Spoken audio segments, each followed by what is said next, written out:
สองสมาคมนักข่าวแห่งสปปลาวและสมาคมนักข่าวทั่วประเทศจีนหัดแน่นกันหัวมือแลกเปลี่ยนบทเรียนร่วมกัน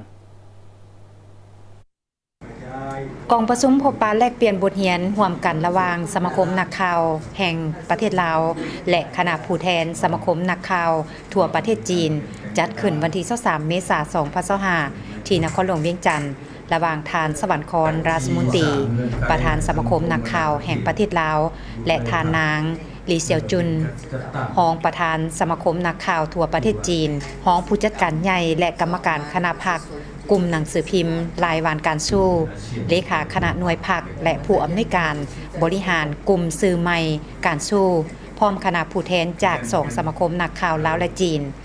การพบปะแลกเปลี่ยนบทเรียนร่วมกันระหว่างสมาคมนักข่าวแห่งประเทศลาวและคณะผู้แทนสมาคมนักข่าวทั่วประเทศจีนเพื่อเป็นการแลกเปลี่ยนข้อมูลข่าวสารและสร้างโอกาสร่วมมือระหว่างนักข่าวลาวและจีนให้เข้าใจกันหลายขึ้น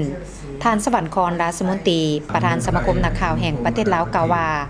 การพบปะระหว่าง2สมาคมนักข่าวลาวและจีนในครั้งนี้แม่นโอกาสดีโดยตอบสนองเนื้อในจิตใจนโยบายของสมาคมนักข่าวแห่งประเทศลาวเพื่อสร้างเงื่อนไขการเฮ็ดเวียกของนักข่าวในลาวโดยมีการแลกเปลี่ยนความรู้และพัวพันหัวมือกับต่างประเทศในบรรดาโครงการต่างๆเพื่อเสริมขยายขีดความสามารถของนักข่าวลาวและจีนให้ทันการท่านนางหลีเซียวจุนได้กล่าวว่าในยุคปัจจุบันการหันสื่อมาเป็นดิจิตอลเป็นสิ่งท้าทายหลายสำหรับยุคสมัยใหม่ในทั่วโลกเพราะฉะนั้นสิ่งสำคัญของสื่อลาวและจีนต้องมีกิจกรรมการเชื่อมโยงซึ่งกันและกัน